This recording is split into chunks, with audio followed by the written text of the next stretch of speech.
ఒక్కసారి కొమ్మూరి గోల్డ్ కి కాల్ చేయండి. తాకట్లో ఉన్న మీ బంగారాన్ని విడిపించి మార్కెట్ ప్రైస్ కి వాళ్ళు కొనుక్కుని మిగతా డబ్బులు మీకు ఇచ్చేస్తారు. ఆంధ్రప్రదేశ్ రాజకీయాల్లోని ఒక సంచలన అధ్యాయానికైతే తెరపడింది. కాపు ఉద్యమానికి ముఖ చిత్రంగా నిలిచిన మాజీ మంత్రి ముద్రగడ పద్మనాభం గారు ఇక లేరు అనే విషయాన్ని ఆయన అభిమానులు కావచ్చు, అనుచరులు కావచ్చు, కుటుంబ సభ్యులు కావచ్చు, ఎవరు కూడా ఈ విషయాన్ని జీర్ణించుకోలేకపోతున్నారు. అయితే ఆయన ఇంటి దగ్గర కెర్లంపూడి దగ్గర ఇప్పుడు ఉద్రిక్త పరిస్థితులు అయితే కొనసాగుతున్నాయి. ఆయన కుమార్తె క్రాంతి వచ్చిన వేళ ఉద్రిక్త పరిస్థితులు అయితే నెలకొన్నాయి. ఎందుకంటే ఆయన ముందుగానే చెప్పినట్లుగా తెలుస్తోంది, నేను ఒకవేళ చనిపోయినా కూడా ఆయన కొన్ని రోజుల నుంచి కూడా తీవ్ర అనారోగ్యంతో బాధపడుతూ నిన్న హైదరాబాద్ ఒక ప్రైవేట్ ఆసుపత్రిలో తుది శ్వాస విడిచినట్టుగా వైద్యులు కూడా నిర్ధారించారు. అయితే ఆయన ముందుగానే కొన్ని విషయాలను అనుచరులతో కావచ్చు, కుటుంబ సభ్యులతో కావచ్చు ఆయన వివరించినట్లుగా అయితే తెలుస్తోంది. ఈ నేపథ్యంలోనే నా కూతుర్ని ఖచ్చితంగా నా శవం దగ్గరికి రానియకూడదు, నేను చనిపోయాక కూడా నా ఆత్మకు శాంతి ఉండదు, ఆఖరి చూపు అనేది కూడా ఆమెకు ఉండొద్దు అనే విధంగా ఆయన ముందుగానే చెప్పినట్లుగా తెలుస్తోంది.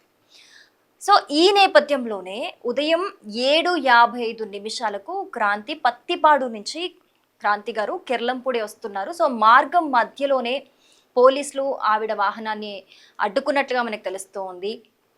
ఆవిడ రాకతో ఒక్కసారిగా అక్కడ హై టెన్షన్ వాతావరణం అయితే నెలకొంది.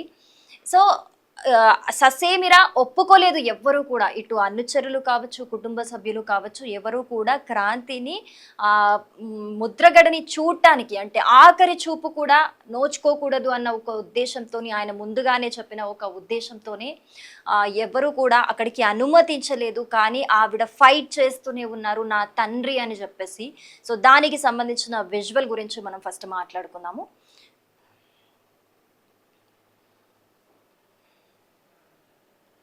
ఎస్, ఇక్కడ అందరూ కూడా అడ్డుకుంటున్న పరిస్థితులు మనం చూస్తున్నాము.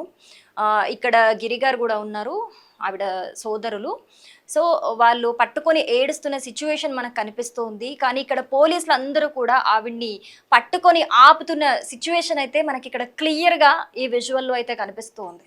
అందరూ కూడా అడ్డు చెబుతూనే ఉన్నారు. ఆవిడ అగ్రెసివ్ అవుతూ ఏడుస్తూ సమాధానం కూడా చెబుతున్న సిచ్యువేషన్ మనకు కనిపిస్తుంది. సో ఇక్కడ మనం మాట్లాడుకోవాల్సింది ఏంటంటే, ఓకే, ముద్రగడ పద్మనాభం గారు ముందే చెప్పారు ఆవిడ అంటే కూతుర్ని రానికూడదు, అసలు ఆఖరి చూపు కూడా ఉండకూడదు, అసలు నా దగ్గర చనిపోయాక కూడా నా దగ్గరికి రానివ్వద్దు, నా ఆత్మకు శాంతి ఉండదని. కానీ ఏదైనా సరే, అంటే రాజకీయంగా చూసుకుంటే గనక తండ్రిని గౌరవించలేదు, తండ్రితో విభేదించి బయటికి వచ్చేసింది, తండ్రి నినాదాలని సపోర్ట్ చేయలేదు. సరే, అదంతా మనం మాట్లాడుకుంటే ఇంకొక సైడ్ ఫ్యామిలీ అంటే నిజంగా అదొక విడదీయలేని బంధం. రాజకీయం అనేది పర్మనెంట్ ఉన్నా లేకున్నా, ఈరోజు ఒక పార్టీలో ఉంటాం, రేపు ఒక పార్టీలో ఉంటాం, ఈరోజు ఒకటి మాట్లాడతాం, రేపు ఇంకొకటి మాట్లాడతాం. అది అవసరాన్ని బట్టి కావచ్చు, సిచ్యువేషన్ని బట్టి కావచ్చు, ఏదైనా మారుతుందేమో. కానీ కుటుంబ బంధం అనేది మనకి ఎప్పటికీ వాళ్ళు దూరంగా ఉన్నా దగ్గరగా ఉన్నా ఖచ్చితంగా ఆ బంధం అనేది ఉంటుంది. సో నేను చెప్తుంది ఏంటి అంటే, ఆ బంధంతోనే ఆవిడ తండ్రి కడసారి చూపు కోసం ఒక ఆవేదనతోని, బరువెక్కిన హృదయంతోని ఆవిడ అర్జిస్తూ కూడా అక్కడ ఉన్న వాళ్ళని వేడుకుంటుంది కూడా. జస్ట్ నన్ను ఒక ఊర్లో ఒక మూలకైనా ఉండనివ్వండి అని చెప్పి ఆవిడ వేడుకుంటున్నా కూడా పోలీసులు రిటర్న్లో రిక్వెస్ట్ చేస్తున్నారు, సిచ్యువేషన్ అర్థం చేసుకోండి మేడం, ఇక్కడి నుంచి వెళ్ళిపోండి అని చెప్పేసి. సో 7:55కి ఆవిడని లోపలికి వెళ్తే జస్ట్ 8:05కి ఆవిడ బయటకు వచ్చేసింది. అంటే ఆఖరి చూపు కూడా సరిగా చూసుకొని లేదు. సో ఇప్పుడే ఇది రచ్చ అవుతుందని చెప్పుకోవచ్చు. దీని మీద కొంతమంది ఎంతైనా ఒకటే కుటుంబం కదా అని మాట్లాడుతూ ఉంటే, ఇంకొంతమంది మాత్రం బతికున్నప్పుడు ఎందుకు రాలేదు, బతికున్నప్పుడు హాస్పిటల్లో ఉన్నప్పుడే ఎందుకు రాలేదని చెప్పి కొంతమంది మాట్లాడుతున్నారు. సో ఈ సిచ్యువేషన్కి సంబంధించి కొంతమంది ముద్రగడ పద్మనాభం గారి అనుచరులు మాట్లాడుతున్నారు. అనుచరులు మాట్లాడినప్పుడు అంతకుముందు ప్రీవియస్గా ఒకసారి హాస్పిటల్కి ఆయనకి ఆరోగ్యం బాలినప్పుడు వచ్చినప్పుడు ఆయన అసలు నిన్ను ఎవరు రమ్మన్నారు అని చెప్పేసి గదిరిచ్చి వెళ్ళిపోమన్నారు, ముందు కూడా అసలు నా ఆఖరి చూపుకు కూడా రానివ్వకూడదు, నేను నా ఆత్మ శాంతించదు అని చెప్పినట్లుగా వాళ్ళు చెప్తున్నారు. వాళ్ళు ఇంకేం చెప్తున్నారు అని అంటే, మరి బతుకున్నప్పుడు ఏం చేస్తుంది, కూతురు అప్పుడు రావాలి కదా అని మాట్లాడుతున్నారు. కానీ ఏది ఏమైనా కూడా ఎంత మనం ఆలోచించుకున్నా, ఎంత పంతాలు పగలు ఏవున్నా సరే అల్టిమేట్గా లాస్ట్కి కూతురే కదా, కన్న కూతురే కదా. తనేం అక్కడ ఉండి కంప్లీట్గా అక్కడే ఉండిపోతాను అడగలేదు. జస్ట్ ఒక 2 నిమిషాల ఆఖరి చూపు అడిగింది.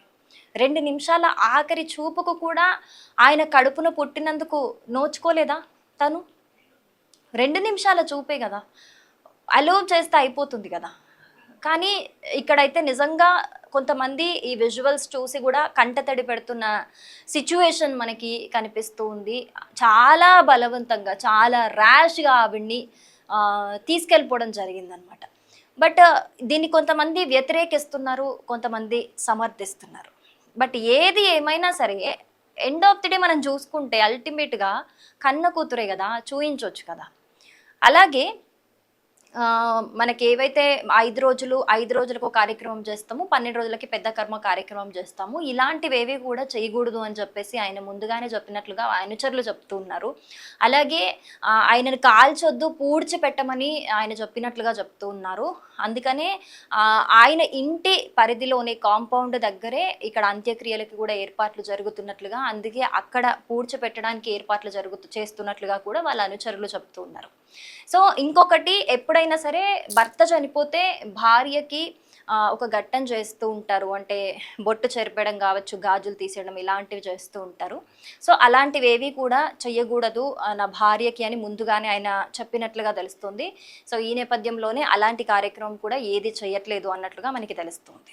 సో ఆయన అనుచరులు కూడా తీవ్ర స్థాయిలో మనస్తాపానికి గురవుతున్నారు. చాలా నిజంగా రోధిస్తున్నారని చెప్పాలి. ఎందుకంటే ఇన్ని రోజులు మేము మా వెనుక ఒక ధైర్యం ఉంది అనే నిజంగా ఒక ధైర్యంతోనే బతికాము, ఆయనే మా ధైర్యం అన్నట్లు బతికాము. రేపటి నుంచి మాకు ఆ ధైర్యం ఉండదు, మేము ఎలా బతకాలి అన్న విధంగా కూడా వాళ్ళు కూడా రోధిస్తున్న పరిస్థితి మనకు కనిపిస్తుంది.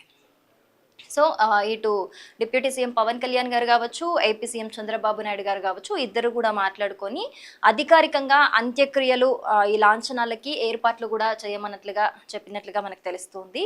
సో ఇప్పుడే ఆల్రెడీ ఇక్కడ హై టెన్షన్ వాతావరణం మనకైతే క్లియర్గా కనిపిస్తుంది. సో మనము ఇంకొక విజువల్ కూడా చూసే ప్రయత్నం చేద్దాము.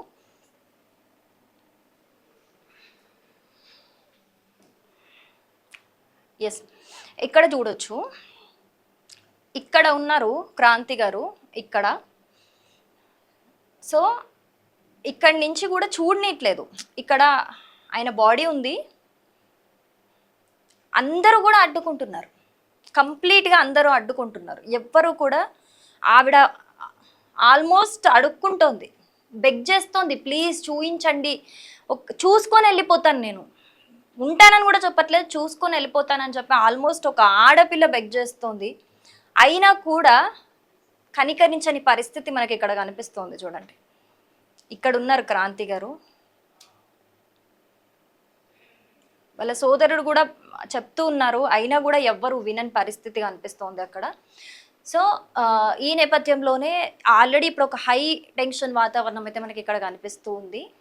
కానీ మధ్యాహ్నం 1:30కి 1:30 మనకి జగ్గంపేట వరకు ఫ్లైట్లో వచ్చి అక్కడి నుంచి రోడ్డు మార్గంగా మాజీ సీఎం జగన్ గారు కూడా ఇక్కడికి కిర్లంపూడికి చేరుకుంటారని చెప్తూ ఉన్నారు. మరి ఇప్పుడే వాతావరణం ఇంత ఉధృతంగా ఉంటే మరి జగన్ గారు వచ్చే సిచ్యువేషన్లో ఇంకా హై అలర్ట్ జారీ చేసినట్లుగా చెప్తున్నారు. మరి అప్పుడు సిచ్యువేషన్ ఎలా ఉంటుంది, ఏ విధంగా ఉంటుంది అనేది చూడాల్సి ఉంది. ఏది ఏమైనప్పటికీ కూడా ఈరోజు అంత్యక్రియలకి అధికారికంగా అంత్యక్రియలు జరపడానికి కూడా ఏర్పాట్లు చేయమని ఇటు డిప్యూటీ సీఎం పవన్ కళ్యాణ్ గారు, అలాగే ఏపీ సీఎం చంద్రబాబు నాయుడు గారు కూడా ఆదేశాలు ఇచ్చినట్లుగా అధికారులకి చెబుతూ ఉన్నారు. బట్ ఇప్పుడైతే ఈ ముద్రగడ పద్మనాభం గారి ఇక లేరు అని ఆయన కిర్లంపూడి దగ్గర వాతావరణ పరిస్థితులు చూస్తే క్రాంతి గురించి అందరు ఎక్కువగా మాట్లాడుకుంటున్నారు. ముద్రగడ పద్మనాభం గారు బతికున్నప్పుడు కూడా ఆవిడ్ని ఏ విధంగా, ఆవిడ విషయంలో బాధపడేవారో, ఏ విధంగా ఉండేవారో గురించే మాట్లాడుకుంటున్నారు. ఈవెన్ కుటుంబ సభ్యులు మాత్రమే కాదు, ఆయన అనుచరులు కూడా ఆవిడ్ని అసలు ఏ మాత్రం మేము యాక్సెప్ట్ చెయ్యము అన్న సిచ్యువేషన్లో అయితే వాళ్ళు మాట్లాడుతున్న పరిస్థితులు అయితే కనిపిస్తున్నాయి. కానీ ఏది ఏమైనప్పటికీ కూడా కొంతమంది చెప్తున్నది, ఏదైనా సరే కన్న కూతురే కదా, జస్ట్ కొంచెం అంటే ఆఖరి చూపు కదా, ఇంకా ఇంకా తర్వాత ఈ గొడవలు ఉండడానికి కూడా వీల్లేదు, అసలు మనిషే లేడు ఈ గొడవని కంటిన్యూ చేయడానికి కూడా. సో ఆఖరి చూపుని అందిస్తే ఏమవుతుంది అని చెప్పి కొంతమంది అంటున్నారు. మరి ఈ విషయంలో అసలు మీరేమంటారు? దీన్ని వ్యతిరేకిస్తారా, సమర్థిస్తారా? అసలు మీ అభిప్రాయం ఏంటి?